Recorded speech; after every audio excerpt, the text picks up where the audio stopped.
Today is the day I alluded to so many times on the last video. Today we are adding a brand new retro console to the collection. Man, I'm so excited. This one's going to be a good one. Me, Digo Damo and Jess are going to 3 CEXs on the hunt for this retro console. The bags are ready. Let's get the car loaded. Let's get this hunt started. Let's go.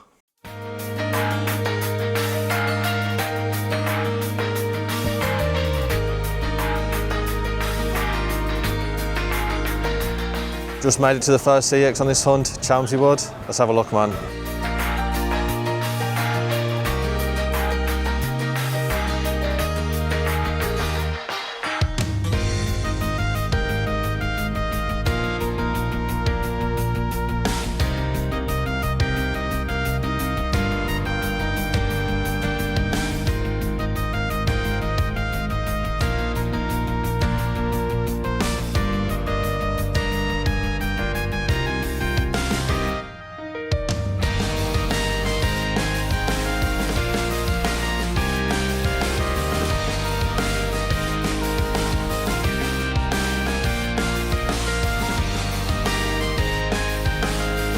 So nothing in Chywood CEX. They did have the console that I want to pick up, but I'm going to wait until we get to Lichfield because they've got a box one in Lichfield. So hopefully that one's in real nice condition. If not, we'll come back and pick that one up. So the eagle-eyed amongst you would have seen the console that I'm going to start collecting from today. So yeah, awesome stuff. The guys have gone into game to look for Pokemon cards. Might have a quick whip around the charity shops, get some breakfast, then we'll go on to the next one.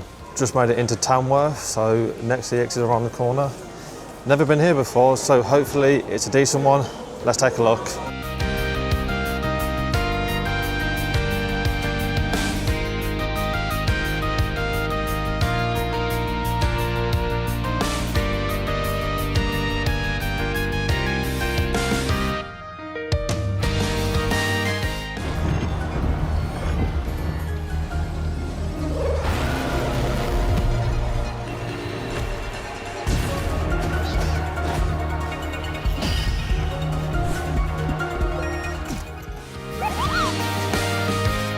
The first CEX we went to on this hunt was Chywood, and it is in a great area. There's a lot of weird characters around there. Been there a few times. It's definitely an eye-opener. CEX is okay, you know, always got some pretty decent retro stuff. Don't know where it comes from, don't need to ask any questions, right? But went there, had a look at the unboxed console just to see what the condition was like, because I had my heart and eyes on a box version of this console. You may have saw it in the footage, who knows, right? I picked up something from Chywood. I'm not going to show it now just because at this moment in time, at this point in the video, I haven't picked up the box console, so it would massively spoil it, but it was just crazy, man. I was in the queue waiting to pick up said item. There was a couple of interesting characters, shall we say, trying to trade in some things. Had no ID whatsoever, had like loads of weird bills, and the guy behind the till serving them was like, mate, can't take it, you need ID. No, can't take it, you need ID. It was a good 10 minutes and they just went on their way. Then someone walked past CEX shouting, good morning, good morning.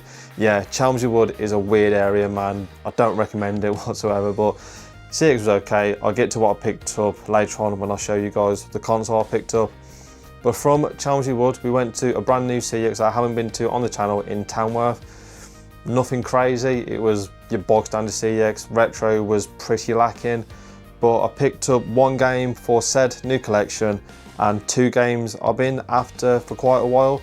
I want to get into this style of games and more kind of casual arcade games, and I'll go into that a bit more detail about what I'm collecting for this brand new console. But I picked up 2 games for the Wii, which is quite rare for me. Wii is one of those consoles that there's a lot of shelf filler on there, but I picked up these 2 and now I need to pick up a brand new accessory. So the 2 games I picked up from Townworth were House of the Dead 2 and 3 and House of the Dead Overkill. These games, man, are absolute classics. So the House of the Dead 2 and 3 return, obviously include House of the Dead 2 and 3. And in this arcade classic, you destroy hideous bosses across 12 levels in 2-player co-op mode, blast a Scrooge with a rapid fire Wii Zapper over 6 terrifying game modes, absolute staples, man. And House of the Dead Overkill is a brand new game in the series, and again, you're using the Wii Zapper to blast your way through hordes of zombies. Don't know much about Overkill, don't know if it got good reviews, don't know much about it, but House of the Dead 2, I've got some fond memories playing this back in the day at Odeon Cinema. So when I used to go to Odeon back when it was like £2 a ticket, now it's ridiculous, right? Haven't been to cinema for many years. I used to always play House of the Dead on the arcades. It was dirt cheap, man. Got great memories playing this back in the day with my uncle at the cinema. And I want to get more into arcade games, just pick up and play, just games that are fun, right? And I saw these two and I thought, yep, I'm going to have these. I do need to pick up a Wii Zapper. Don't know how rare they are, but these two were in nice condition, complete with the manual. For some reason, the guy put 2 manuals in the House of Dead 2 and 3 one. That's a cool little freebie. And this one's also in cool, complete condition. I believe there's like a hand cannon for this on the Wii. I think Digo Damer picked it up back in the day for like 50p from a charity shop a couple of months ago. So maybe we'll add that to the collection. But yeah, cool games to add to the Wii collection. But like I said, I picked up a brand new game for the new console from Townworth, which we'll get to in a bit. So yeah, after Townworth, we went to Lichfield and then this happened. So that was Townworth CEX in. Got another CEX bag here. Got 3 things. A game that I was after for said new console and 2 Wii games, so not too bad. Gonna have a quick look around the charity shops, then on to the next one in Lichfield. Full arts. Yeah. And stuff. I haven't priced them all up yet, to be fair, but I was quite happy with the price I paid. Do you collect Pokemon as well then? I collect. I don't play, but I collect. Yeah. Yeah. We had a graded one that obviously got sold. Oh, really? So, yeah. Pikachu, first edition, Neo Genesis. There's a grade 9, but it was not hollow, it was a non-hollow. But still good for 60 quid. Just made it into Lichfield CEX. Let's take a look. Like proper choking him. Yeah, you fucking big was on his neck. Poor thing, man.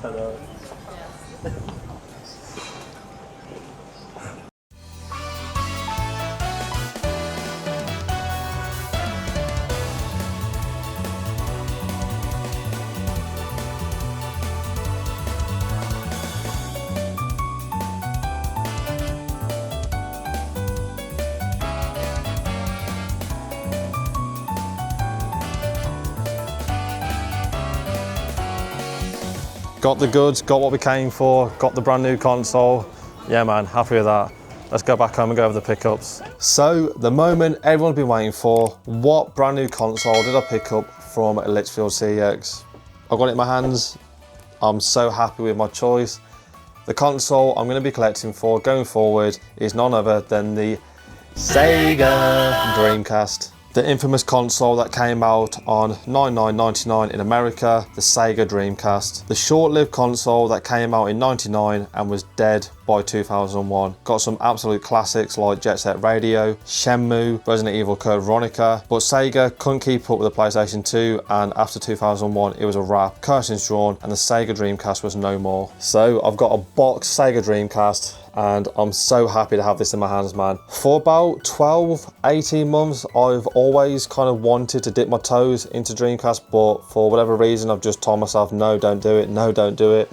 And then I was perusing YouTube about 2 months ago. I saw a video from the good folks at Gaming Off the Grid, and for some reason one of their old videos from about 4 years ago about a buying guide for the Dreamcast popped up. I watched it and from then I've just been fixated about adding a Dreamcast to the collection, and I found one boxed at Lichfield, so this cost me £165 and it's in decent condition. Box is probably a 6.5 out of 10. I mean, it is 30 years old, so not expecting mint, but the reason I wanted a boxed console was because I think the boxes are so cool for the Dreamcast. I love the blue and I love how all the accessories for the Dreamcast are in this white and blue box. Looks so cool, and we'll get to another accessory in a bit when we go for the pickups from the Black Country gaming market, but yeah, I'm so happy with my choice. And the reason I wanted to pick up a Dreamcast from CEX was due to the 5-year warranty. So I know a lot of people have big issues with CEX, and sometimes it is definitely valid, but there's no denying that the 5-year warranty is unmatched, especially when it comes to electronics. The going rate for a Dreamcast unbox is around £70–80. You can pick up an unboxed one from CEX for £98. So you are paying about £65 for the premium of having a box one, but I figured pick it up from CEX due to the amazing 5-year warranty. And I have read online that Dreamcasts are fairly unreliable when it comes to the laser disc and just flat out not working over time. So I figured pick it up from CEX. You've got the 5-year warranty. If at any point it dies, I'll take it back and I don't need to worry about it. So that's why I picked it up from CEX. And I just think, man, these boxes are so cool, man. It's gonna look awesome on the shelf. I've got an area down here where I'm gonna start my Dreamcast collection. So let's go through the games I've been picking up over the last few videos. So the first 2 games I picked up on the Dreamcast was from Old School Gaming. On the previous video, me, Diego Damo and Jess went to the new Pokemon shop that's being run by Mike, across the road from Old School Gaming. We went there, had a look at some Pokemon cards, then we went over to the shop in Old School Gaming, and I saw these 2 staples on the Dreamcast, and I thought, yep, got to start off my Dreamcast collection with these 2 absolute bangers. And I picked up Crazy Taxi and Sonic Adventure. Everyone who's got a Dreamcast has to have these 2 games in their collection. Sonic Adventure, an absolute staple on the Dreamcast. In a similar vein to Super Mario 64, this really put Sonic on the map and everyone was blown away by the amazing 3D graphics, and this game showcased what the Dreamcast could do at the time. This cost me £25. Sonic Adventure 2 is like a £100 game, but I'm not the biggest Sonic fan, but I do love Sonic Frontiers, and I've heard that takes massive inspiration from Sonic Adventures. So yeah, had to pick it up. Again, these are all complete with manual, and these cases are so fragile, so I need to be careful. But yeah, technically the first game I picked up, so really cool.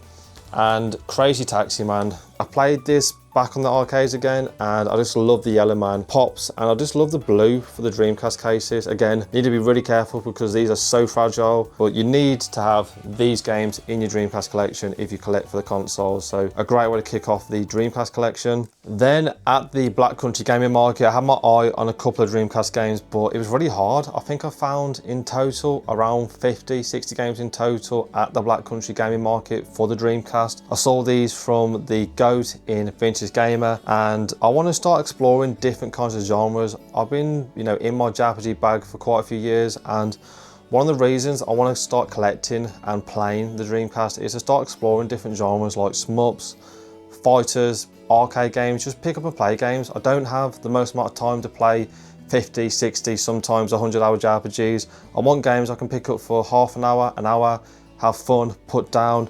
I don't need to play deep, methodical JRPGs all the time. So these 3 games that I picked up from Vintage Gamer, I think fit that bill. So I am going for all of the staples at the minute. So the first one that I picked up for £18 was Dead or Alive 2. Absolute classic, man. And again, I remember playing this back in the day due to the infamous physics and the jiggles, and it's just an absolute classic, man. Again, I haven't played this for 20 odd years. I was probably more of a Tekken guy, but I want to get back into fighters. I'm not very good at them, but Dead or Alive and Soul Calibur are 2 that I want to add to the Dreamcast. So got Dead or Alive 2, just need to add Soul Calibur to the collection. But yeah, really intrigued about picking this one up and putting it into the Dreamcast, and hopefully I can get good and put some time into this one. The next one, I've got to be honest, wasn't really on my list, but I was speaking to a good friend of the channel, someone that I've spoken to quite a lot about CRTs. You know who you are, mate.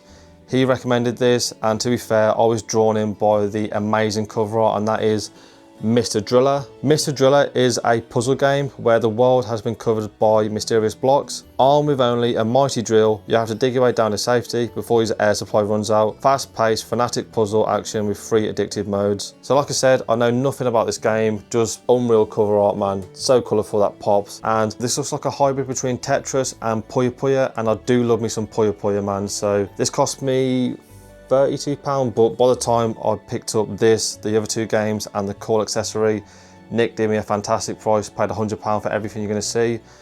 But yeah, really intrigued about playing this. And like I said, I want more pick up and play games, and this one looks like it fits the bill in terms of something I can pick up for half an hour, play, maybe play with a partner, the missus, you know, just a cool puzzle game. And we've sunk around 50 hours into Puyo Puyo, so yeah, hopefully this is just as good. And the final game I picked up from Vintage Gamer on the Dreamcast was a game that I wasn't too sure if I needed or if I wanted to pick up this early on in the Dreamcast. It is kind of a heavy hitter.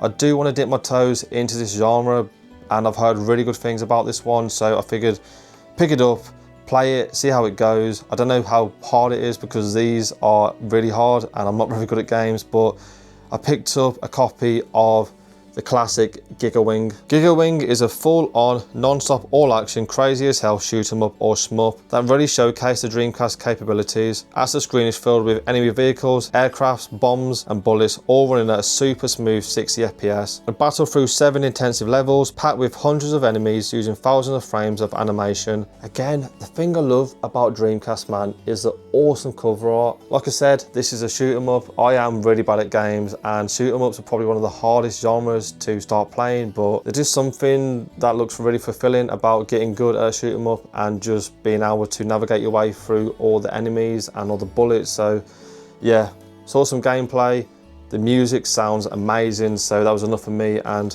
like I said, very expensive, but I picked up these 3 games from Vintage Gamer, and then this was definitely a crazy buy. I don't know why I picked it up, but it was there in nice clean condition. And I also picked up the Dreamcast keyboard. So I picked up the keyboard and these 3 games for £100, so I figured that was a great way to kickstart my Dreamcast collection.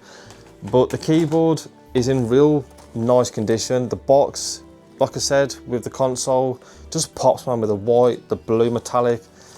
Man, these 2 things are gonna look awesome on the shelf, am I right? There's actually a game called Typing of the Dead where you can use this keyboard to type your way through hordes of zombies, so maybe we'll pick that one up in the future. But I think this was more used for Phantasy Star Online. That is an MMO, so obviously you need a keyboard. But yeah, to be fair, do I need it? No. Will I use it? Probably not. But £15, yeah, I couldn't say no, man. So those were all of my Dreamcast pickups at the amazing Black Country Gaming Market. Some cool additions to the Dreamcast collection. So now we can go through the pickups from today's hunt. As you can see, I've got a nice stack of Dreamcast games, but I've got some more to add to the collection.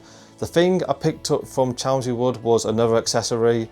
There's a theme here. It isn't boxed, but I want to get involved with these awesome games, man, and that is light gun games. So I picked up a Sega Dreamcast gun, man. Of course, this is the official Dreamcast light gun. You can play it on classics like House of the Dead, Confidential Mission, and there's just something cool about these old school 90s, early 2000s accessories. You don't see this on modern consoles, and I really want to get involved with light gun games. Like I said with my pickups for House of the Dead on the Wii, I want to start playing more arcadey games, and this is going to be so cool to play on the Dreamcast, on the CRT, using an actual gun, so I'm really excited to check this one out. Yeah, real clean condition. Need to give it a bit of a clean up because it is a bit grubby, a bit dusty, but yeah, this cost me £22. I want to pick this up box eventually, but I saw it there, real nice clean condition, so yeah, man. We need to pick up a copy of House of Dead because I didn't pick that up today. But yeah, awesome accessories. So I've got the console, keyboard, some cool games and a gun. So yeah, man, happy with that. Then from Townworth CEX, I picked up this classic. Again, I am after the staples on the Dreamcast. I don't know how big the library is, but I want to just pick up the known good games and then we'll get to the weird and wonderful in the future. But I saw this for £20. It is kind of a clone of another popular franchise. I've heard really good things about this, again from Capcom, and that is Power Stone for £20. Power Stone is set in the 19th century during the Romantic era when superstitions and legends are alive and powerful. Adventurers seek the legendary Power Stones, magical stones that will make any wish come true. So again, complete in box. I'm only going to be collecting games that come complete with the manual. £20 in really nice condition. The disc is the N-word, mint.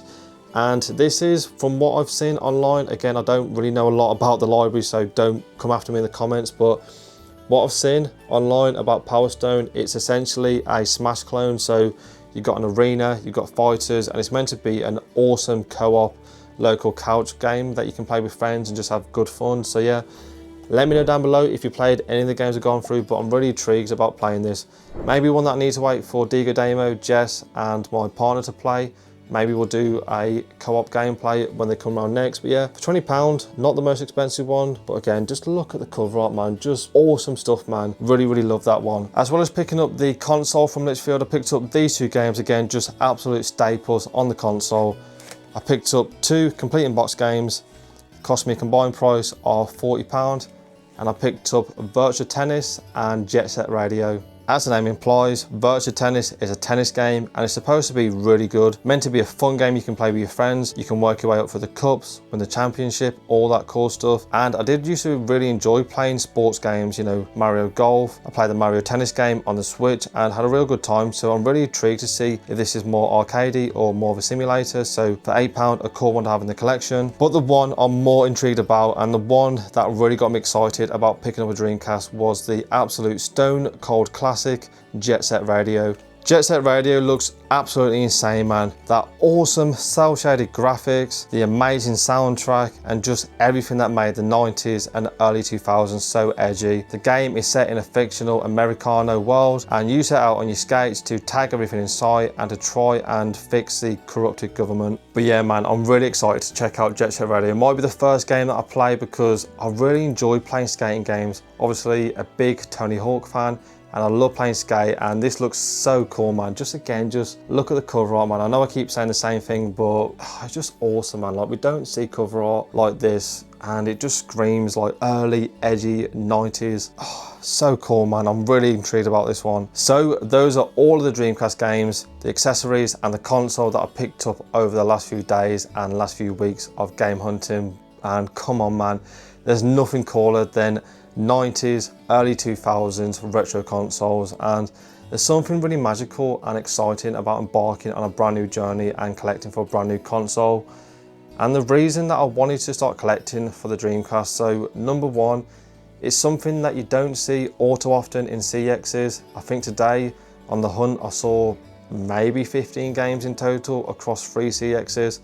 At the Black Country Gaming Market, saw about 50 games, so it's something that's so elusive and just something that not a lot of people speak about or collect, so there's that aspect to it. I also love the amazing boxes, even though they are so fragile. I love the blue, I love that they all come in manuals, and I just love how innovative and ahead of the time the Dreamcast was with the VMU or the virtual memory card, the amazing graphics. It came out between the 5th and 6th generation, and in a lot of ways it was so ahead of its time with the graphics, the sound, audio, just everything from a technological point of view was so amazing. And I just wish I was old enough to pick up this console back in the day, because everyone that collects for the Dreamcast just screams nothing but great things about this console. But as always, I take a lot of time and do a lot of research before embarking on a brand new console and adding it to the collection.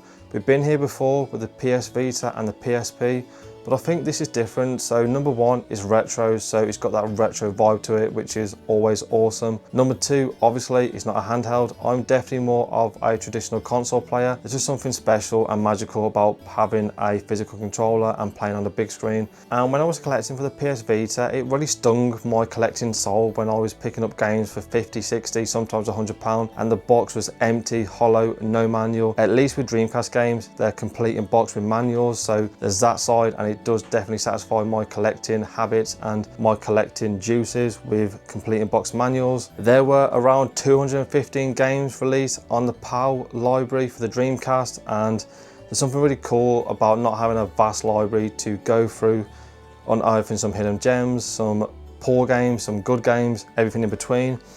And I've actually been reading this unofficial guide. So this is the Dreamcast Encyclopedia, and it goes through every single game released for the Sega Dreamcast. It includes PAL, Japanese and NTSC, and I've been going through this over the last few weeks, reading into the history, the various accessories, the games, and I've been putting a little marker mentally about the games I want to add to the collection. So how I'm going to approach collecting for the Dreamcast going forward, I'm going to take my time. You can't rush through it, right? It's very expensive. It's so rare. If you walk into a CEX and see 10 Dreamcast games, that's good, right? So you can't rush through it because there's just not a lot of Dreamcast games out there in the wild. I'm going to just enjoy what I've got in the collection. I'm going to set it up on the CRT. I'm going to play what I've got in the collection. Then from there, I want to add some of the staples, the classics. So Shenmue, House of the Dead, maybe we'll add some heavy hitters. You know, there's Cannon Spike, which is £400. I don't know if we'll get to those, but I'm just going to enjoy it, man. I'm just going to enjoy the journey and just, you know, embark on a brand new journey and just get lost in a console that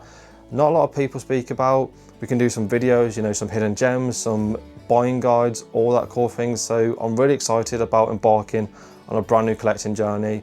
But of course, I need your help. So let me know down below, what are your favorite Dreamcast games? Do you collect for the Dreamcast? And let me know anything that I need to know. Obviously, the cases are infamously fragile, so I need to be aware for that. Let me know any hidden gems, and just let me know anything that you enjoy about the Dreamcast or your favorite memories with the Dreamcast. Really intrigued to see what you guys have to say about the Dreamcast. But right now, I'm just itching to get my Dreamcast set up, so I'll go through everything in the box and I'll get it set up and we'll play a couple of games, man. So guys, I'm a noob, right? So I'm here, you know, just getting it unboxed and trying to set it up on my Kallax unit. What the hell is this connector? So is this a coaxial? I was expecting it to have the yellow, white and red SCART cable plugged into the front there, good to go, but nah. So obviously that goes into the back of the Dreamcast console, but what the hell is this? I don't have this connector on my TV. Is it a coaxial? I don't know, but I think we're SOL, right? I think I can't play my Dreamcast. I'm gonna have to get a different connector because I've been trying to like find what this is. I can't find it on the TV. I was expecting it to maybe go in there. No. So yeah, someone help me out, right? Yeah, I'm gonna have to pick it up on next week's episode, right? Because I ain't got no connectors that are gonna work with the Dreamcast, which is a wounder, man. Absolute gutted about that. I'm an absolute noob, right? So just goes to show I know nothing about retro consoles. I got no way of playing my bad boy Dreamcast, man. Just rookie error. I should have done some more research, right? But yeah, just goes to show I've got a lot to learn about the Dreamcast. So let me know down below, what cables do I need to play on my CRT? I was expecting it to be SCART, it's not. It's some weird, I've never seen cable before, so please, someone help me out. I'll do some more research, but maybe I can pick up a cable off Retro Gaming Cables. I picked up some for the PlayStation 2 and GameCube, so they are really high quality, but very expensive. So let me know down below what I can do to get that connected to my CRT. Just, I was so excited, man. I've been waiting weeks and weeks to pick up a Dreamcast. I've got one and I can't bloody play it, man. Just sod's law, right? But it'll be worth it, trust me. So hopefully you guys have enjoyed this video. Like I said, let me know down below, what's your favorite Dreamcast memory, what's your favorite game, and what do I need to add to my Dreamcast collection, and how the hell do I play it on my CRT? Please help me, let me know down below. And if you enjoyed this video, smash the like button and subscribe to the Collector's Quest channel for more game hunts, CX adventures and everything about game collecting, and going forward plenty of Dreamcast content, so subscribe if you love collecting and playing the Dreamcast. And as always, good luck on your game hunts and collecting adventures. Take it easy, YouTube, and I'll catch you in the next one.